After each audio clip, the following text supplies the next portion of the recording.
दोस्तों, मैं कुमार सुरेश आपका स्वागत करता हूं। आप पशु चिकित्सा यूट्यूब चैनल को देख रहे हैं। अगर आप यहां पर में पहली बार आए हैं तो सबसे पहले चैनल को सब्सक्राइब कर लें, जिससे हमारी बनने वाली प्रत्येक वीडियो का नोटिफिकेशन सबसे पहले आपको मिले तथा वीडियो को लगातार शुरू से अंत तक देखकर संपूर्ण वीडियो में बताए गए पहलुओं को ध्यान से देखकर तथा समझकर अपना तथा अपने मित्रों का ज्ञानवर्धन करें। तो आइए दोस्तों, शुरू करते हैं। आज का विषय है प्रसव पूर्व पशुओं में थन का सूजन अर्थात पेरीपार्चुरेंट अडरोडिमा। दोस्तों, यह रोग गाय की अपेक्षा बछियों में, जो सबसे छोटी बछिया होती है, बछिया अधिकांश रूप से उसमें ये केस देखने को मिलता है। प्रथम व्यांत के बछियों में यह रोग 50% से लेकर दूसरे व्यांत में 28% तक तथा तीसरे व्यांत में 14% तक तथा चौथे व्यांत में 7.1% तक गायों में यह समस्या देखने को मिलती है। हालांकि प्रसव के उपरांत भी यह समस्या मादा पशुओं में देखने को मिलती है, लेकिन प्रसव पूर्व यानी बच्चा देने से पहले बाछियों में यह समस्या बहुत ही गंभीर तथा कष्टप्रद होती है। गाय में बछियों के अमूमन रूप से ज्यादातर केस बछियों में प्रोटीन सीरम लेवल कम होने के कारण यह रोग बाछियों में ज़्यादा होता है। यानी गाय से ज़्यादा बछियों में प्रोटीन सीरम का लेवल उसमें कम हो जाता है, जिसके कारण यह समस्या आती है पशुओं में।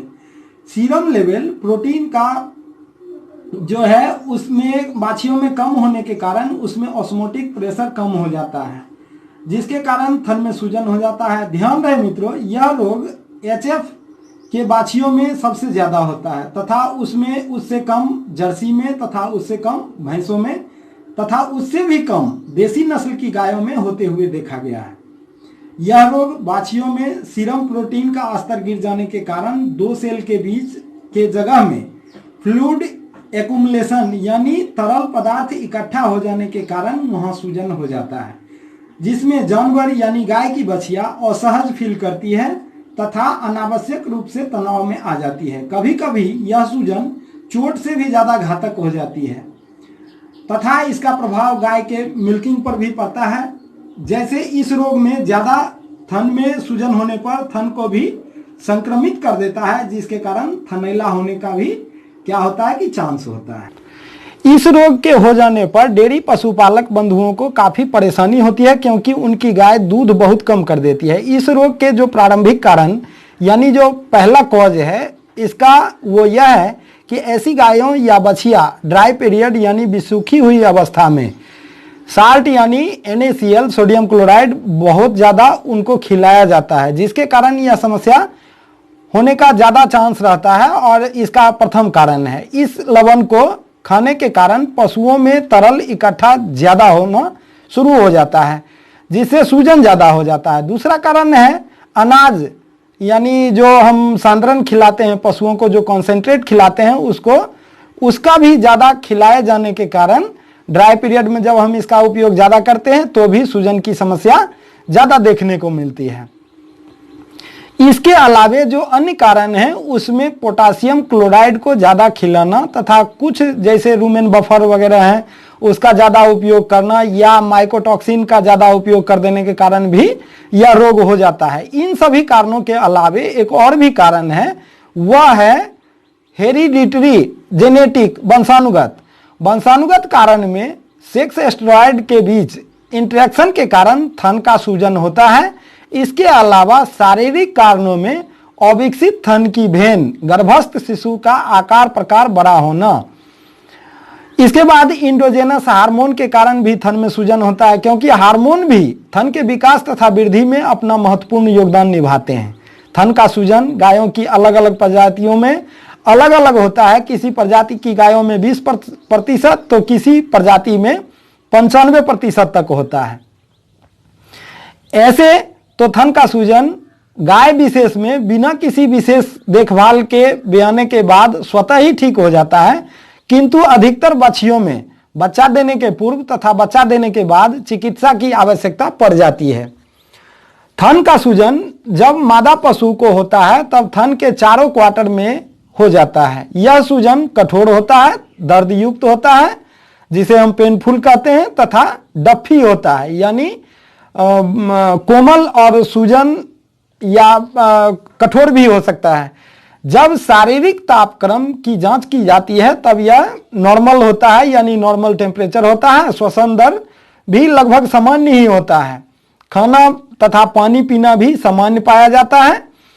पशु का हीमोग्राम टेस्ट भी प्रायः सामान्य ही होता है। दूध का रंग, प्रत्येक क्वार्टर का रंग, कलर, कंसिस्टेंसी तथा पीएच भी लगभग सामान्य ही पाया जाता है। किंतु कुछ गायों में यह थन से लेकर पेट के नाभि तक सूजन फैला रहता है। तब वह ऑफ फीड यानी खाना नहीं खाती है तथा उसमें मूवमेंट करवाने पर वह रेलुकेंट होती है, यानी चलने फिरने, घूमने टहलने की इच्छा जाहिर नहीं करती है। तो मित्रों, अभी हमने रोग परिचय, रोग कारण, रोग लक्षण आदि आपसे चर्चा किया हूं। अब हम इस रोग के चिकित्सा की चर्चा करेंगे।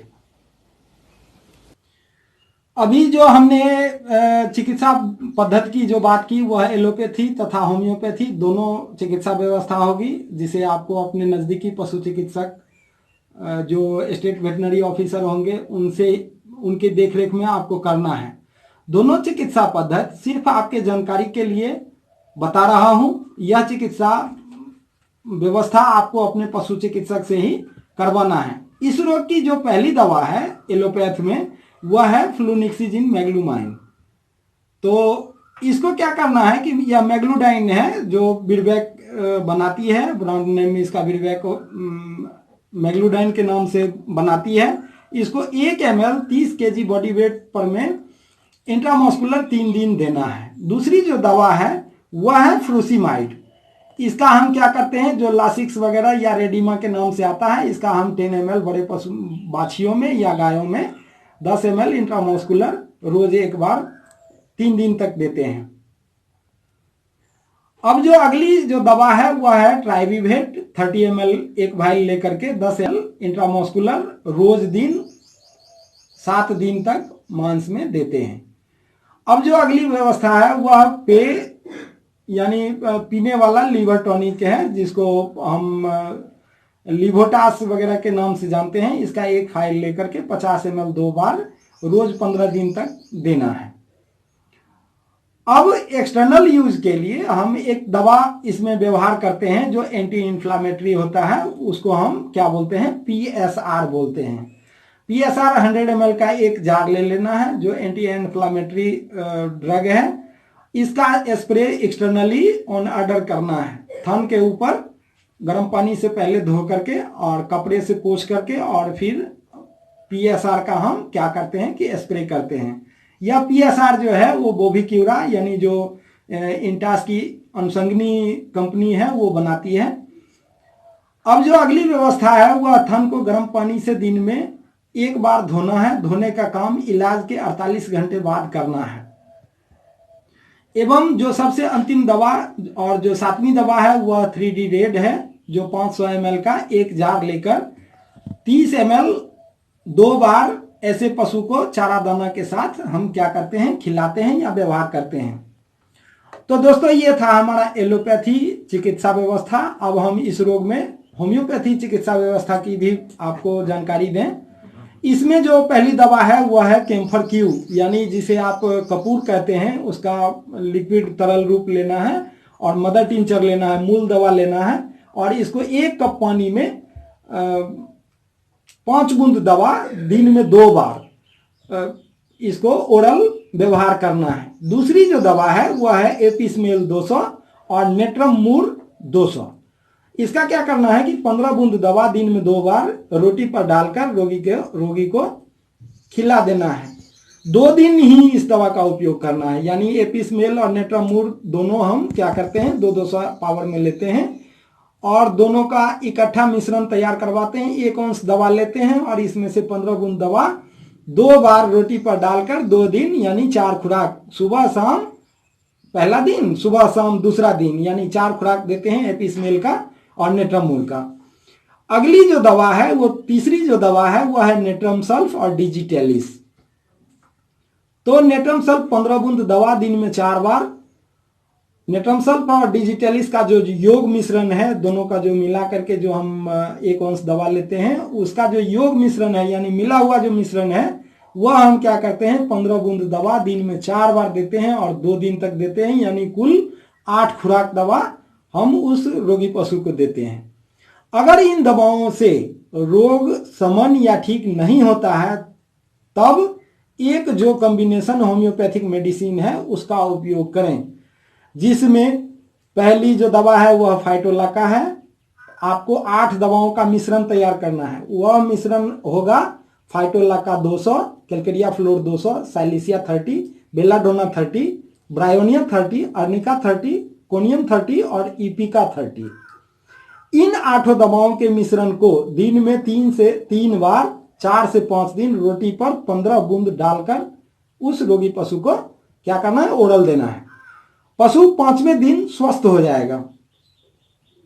दोस्तों, अगर वीडियो अच्छा लगा हो तो एक सब्सक्राइब अवश्य ही कर देंगे, क्योंकि आपके सब्सक्राइब करने से हमें मोटिवेशन मिलता है और हम एक नई वीडियो को लेकर के आपके सामने प्रस्तुत होता हूं। तो इस वीडियो को बनाने में जैसा कि आप देख रहे होंगे काफ़ी मेहनत करना भी होता है, जैसा आप जानते भी हैं।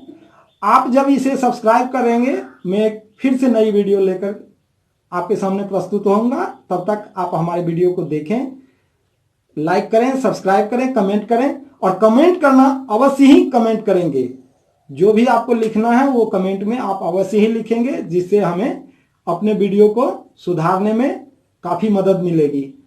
और इस विषय को अन्य लोगों के साथ भी शेयर कीजिए। वीडियो देखने के लिए आपका बहुत बहुत धन्यवाद। थैंक्स।